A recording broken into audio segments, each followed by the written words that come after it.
सन 2000 में 10 ग्राम सोना करीब 4,400 रुपए का था, जो कि आज 2023 में 61,000 रुपए का हो चुका है। 2013 में इंडिया के म्यूचुअल फंड्स में एसेट अंडर मैनेजमेंट वो नंबर था 8.68 लाख करोड़, जो कि आज 2023 में नंबर बन चुका है करीब 43.2 लाख करोड़ रुपए का। और वहीं पे अगर ब्लैक मनी को स्टॉक मार्केट के जरिए से निकालना है तो बहुत बड़ा सब्स्टिट्यूट मार्केट में पड़ा है डब्बा ट्रेडिंग। मतलब अखबारों में एक पेज की ऐड तो बहुत दूर की बात है, सोशल मीडिया पे आपको इसकी कोई ऐड नहीं देखेगी, टीवी पे कोई इसका अवेयरनेस प्रोग्राम नहीं दिखाई देगा, कोई कैंपेन नहीं चलता।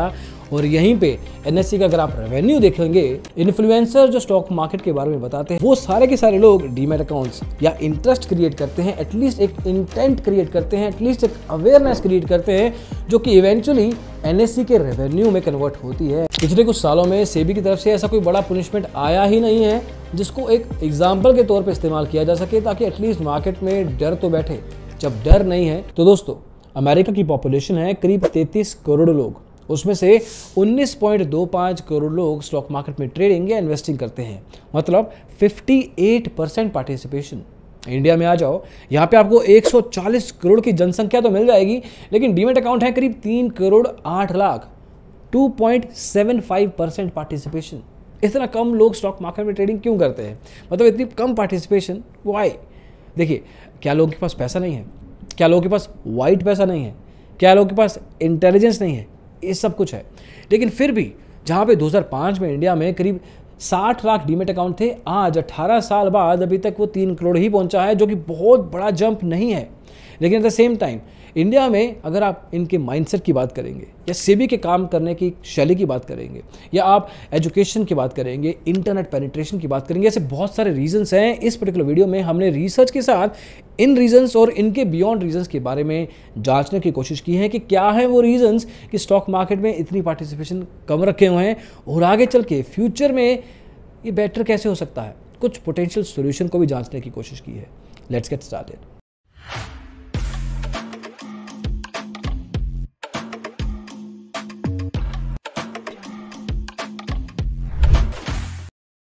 सबसे पहला रीजन, इंटरनेट पेनिट्रेशन। मतलब किसी भी देश में जितनी भी जनसंख्या है उसमें से कितने प्रतिशत लोगों के पास इंटरनेट एक्सेस करने की सुविधा है। फॉर एग्जांपल, इंडिया में सुविधा 52% लोगों के पास है।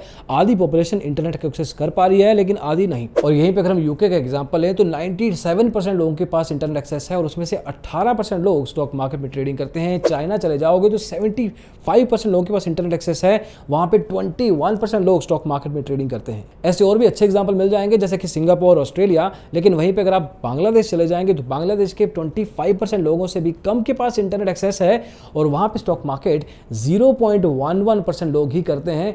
इंडोनेशिया एक और एग्जांपल है जो कि इंडिया के आसपास है, यहाँ पे 62% लोगों के पास इंटरनेट पेनिट्रेशन है, लेकिन यहाँ पे सिर्फ 2.28% लोग ही स्टॉक मार्केट में ट्रेडिंग करते हैं। अब इससे हमें क्या समझने को मिलता है?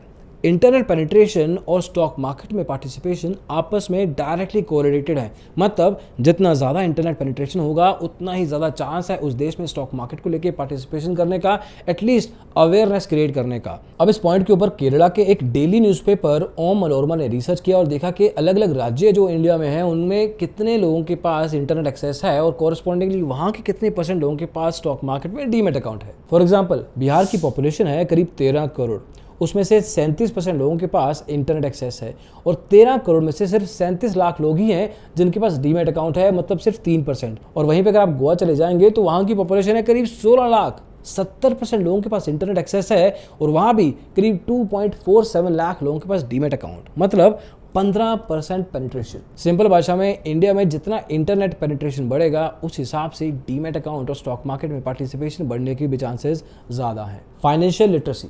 मई 2022 में अमेरिका के एक रिसर्च फर्म S&P ने एक सर्वे किया जिसमें चेक करने की कोशिश की कि इंडिया के कितने प्रतिशत लोगों को सिंपल फाइनेंस टर्म जैसे कि simple interest, inflation, risk diversification, इनके बारे में पता है। 75% लोगों को कोई आइडिया नहीं था, और औरतों के मामले में तो ये नंबर और भी खराब था। और सिर्फ यही नहीं, 2019 में national centre for financial education ने एक रिपोर्ट निकाली थी, नाम था financial literacy and education in India. इसमें 3 मेन सवाल पूछे गए। क्या बचत करना ज़रूरी है? क्या इनकम के बिना कल की परवाह किए खर्चा कर देना चाहिए? अगर आपको अपनी मंथली इनकम से ज़्यादा कोई खर्चा सामने आ जाए तो आप क्या बिना किसी से उधार लिए वो खर्चा पूरा कर पाएंगे? और इस सर्वे के रिजल्ट काफ़ी इंटरेस्टिंग थे। 71% लोगों ने कहा कि जी हाँ, बचत करनी चाहिए। 76% लोगों ने कहा कि बेफिजूल खर्चा नहीं करना चाहिए, लॉन्ग टर्म के लिए इन्वेस्टमेंट प्लानिंग करना अच्छी बात है। लेकिन 55% लोग ऐसे थे जो कि फ्यूचर में एकदम से आए बड़े खर्चे को खुद से नहीं निकाल पाते। मतलब कि ज्यादातर लोगों में फाइनेंस के बेसिक कॉन्सेप्ट्स के लेके भी अवेयरनेस नहीं है, एजुकेशन नहीं है, और जब एक्चुअल में बचत की बात आती है तो वो बचत नहीं कर पाते क्योंकि फाइनेंशियल प्लानिंग की भी अंडरस्टैंडिंग नहीं है। स्टॉक मार्केट में ट्रेडिंग और इन्वेस्टिंग तो भूल ही जाओ, लेकिन इसके बावजूद भी लोग फिर भी सेविंग करते हैं, इन्वेस्टिंग करते हैं ऐसे प्रोडक्ट्स में जो उनको समझ में आते हैं। कौन से वो प्रोडक्ट्स हैं? देखो यार, इंडिया में अगर सेविंग की बात आती है, इन्वेस्टिंग की बात आती है, तो सबसे पहले नाम आता है गोल्ड का, सोने का। क्यों? क्योंकि इसमें विश्वास है, ट्रस्ट है। वर्ल्ड गोल्ड काउंसिल के अनुसार इंडिया के लोगों ने 2021 में करीब 611 टन सोना खरीदा। चाइना के बाद दुनिया में इंडिया दूसरे नंबर पे था, और इस चीज़ को लेकर कोई खास हैरानी नहीं होनी चाहिए। सन 2000 में 10 ग्राम सोना करीब 4,400 रुपये का था, जो कि आज 2023 में 61,000 रुपये का हो चुका है। मतलब 1400% से भी ज़्यादा का रिटर्न। सोने के अलावा दूसरा फाइनेंशियल इन्वेस्टमेंट ऑप्शन जो कि लोग अपने और अपनी फैमिली की फाइनेंशियल स्टेबिलिटी और सेफ्टी के लिए इस्तेमाल करते हैं लॉन्ग टर्म के लिए, वो है टर्म इंश्योरेंस। इसमें आपको स्पेसिफिक टाइम तक ही प्रीमियम देना होता है, जिसमें आप हेल्थ और लॉन्ग टर्म बेनिफिट्स उठा सकते हैं। For example max life insurance. अब इसमें आपको आखिर मिलता क्या क्या है?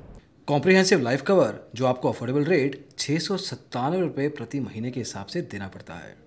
इसमें आपको टर्म प्लान मिलते हैं जो कि जीरो कॉस्ट है, मतलब उसके लिए भी आपको कोई एक्स्ट्रा खर्चा अलग से अपनी जेब से बिल्कुल नहीं देना। इसके अलावा लाइफ कवर है, एक्सीडेंटल कवर है, हाउसवाइफ और सेल्फ एम्प्लॉयड के लिए भी अलग से कवर दिया जाता है। अभी आपको स्क्रीन पे दिखाई देगा कि कॉम्प्रिहेंसिव लाइफ कवर किस तरह के रेट्स पे आपको मिल सकता है। 1 करोड़ का कवर लेना है या 2 करोड़ का, जीरो कॉस्ट टर्म प्लान की डिटेल, कॉम्प्रिहेंसिव लाइफ कवर में आपको क्या क्या मिलता है, हाउसवाइफ्स के लिए प्लान, इसके अलावा लिमिटेड पे मैक्सिमम कवर का भी प्रोविजन है। इसके अलावा आपको क्लेम परसेंटेज रेशियो पे भी ध्यान देना चाहिए। हिस्टोरिकली वो कंपनी कितना क्लेम परसेंटेज देती आई है, जितना ज्यादा उतना अच्छा। वो इस केस में मैक्स लाइफ इंश्योरेंस के लिए 99.51% है, और यही क्लेम परसेंटेज पिछले 5 साल के लिए क्या चल रहा है, ये ग्राफिकल फॉर्मेट में आप स्क्रीन पे अभी देख सकते हैं। अगला इन्वेस्टमेंट प्रोडक्ट है म्यूचुअल फंड्स। स्टॉक मार्केट से पहले हमेशा ज्यादातर लोग म्यूचुअल फंड में कदम रखते हैं, and that makes total sense as well, क्योंकि वहां पे आपके सामने पोर्टफोलियो मैनेजर बैठे होते हैं, फंड मैनेजर बैठे होते हैं, जो आपके छोटे मोटे कैपिटल को भी ठीक ठाक स्टॉक्स में लगा देते हैं। अब इंडिया में इसकी बढ़ती पॉपुलैरिटी इसी बात से देखी जा सकती है कि 2013 में इंडिया के म्यूचुअल फंड्स में एसेट अंडर मैनेजमेंट, मतलब कि कितना पैसा म्यूचुअल फंड्स के थ्रू इन्वेस्टमेंट में जा रखा है, वो नंबर था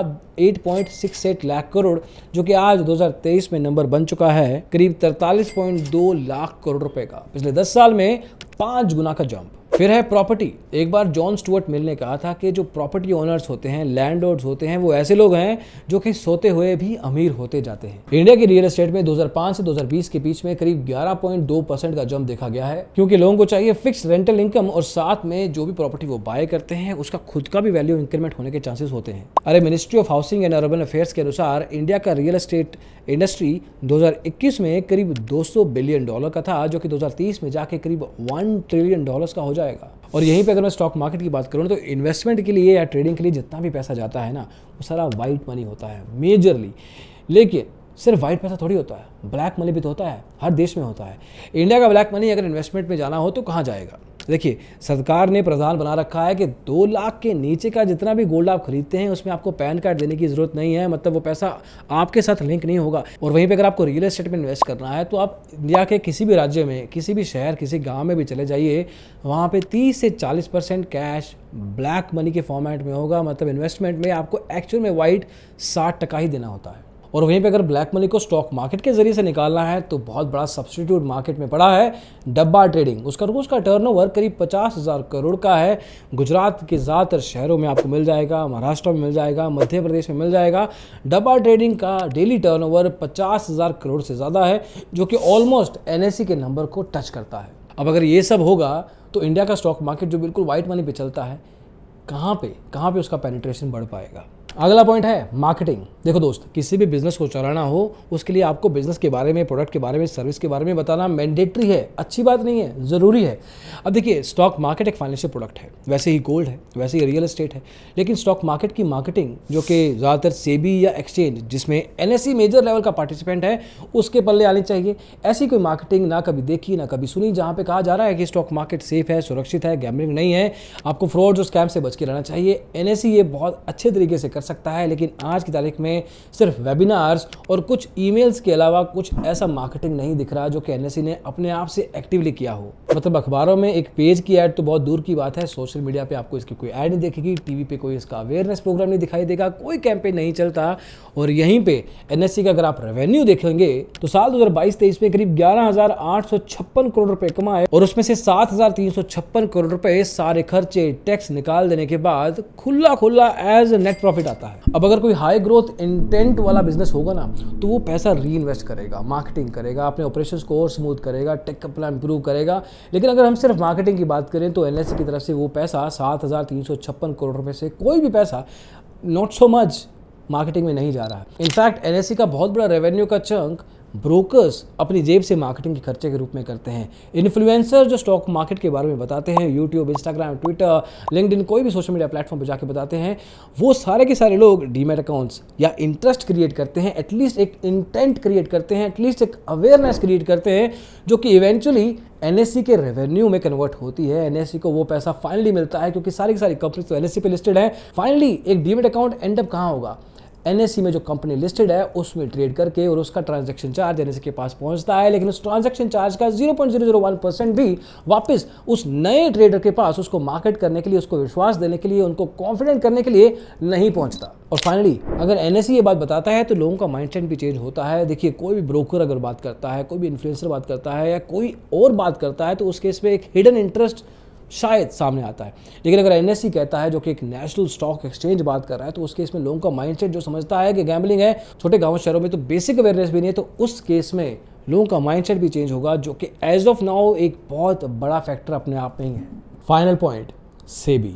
अगर आप एक दिन रेड ट्रैफिक सिग्नल को क्रॉस करते हैं और सामने खड़ा पुलिस वाला आपको कुछ नहीं कहता, तो अगले दिन आप क्या करेंगे? आप दोबारा क्रॉस करेंगे, उसके बाद दोबारा क्रॉस करेंगे। क्यों?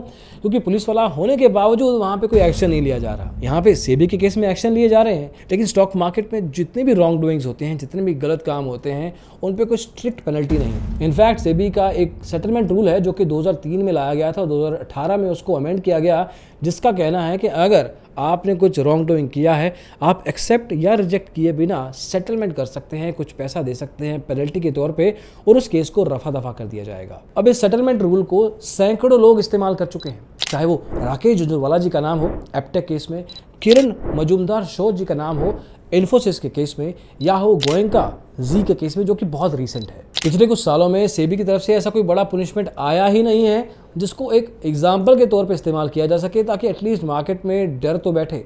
जब डर नहीं है तो हर कोई जीता रहता है गलत तरीके से। वहीं पे अगर आप अमेरिका चले जाओगे तो वहाँ की SEC मतलब securities and exchange commission insider trading जैसे केसेस में आपको कम से कम 25 साल की सजा देती है और साथ में $5 लाख का कम से कम पेनल्टी भी। वहीं पे चाइना में penalty case by case very करती है, लेकिन ज़्यादातर केसेस में जितने का भी घपला हुआ है उसका 2 गुना वापस से वसूला जाता है। इसके अलावा अमेरिका, सिंगापुर, ब्रिटिश किसी भी स्टॉक मार्केट में जाओगे, वहाँ पे सिर्फ रूल बनाए नहीं जाते, एग्जाम्पल सेट किए जाते हैं बार बार। तो दोस्तों, ये थे कुछ एस्पेक्ट जो कि इंडिया की कम स्टॉक मार्केट पार्टिसिपेशन के लिए डायरेक्टली या इनडायरेक्टली जिम्मेवार हैं।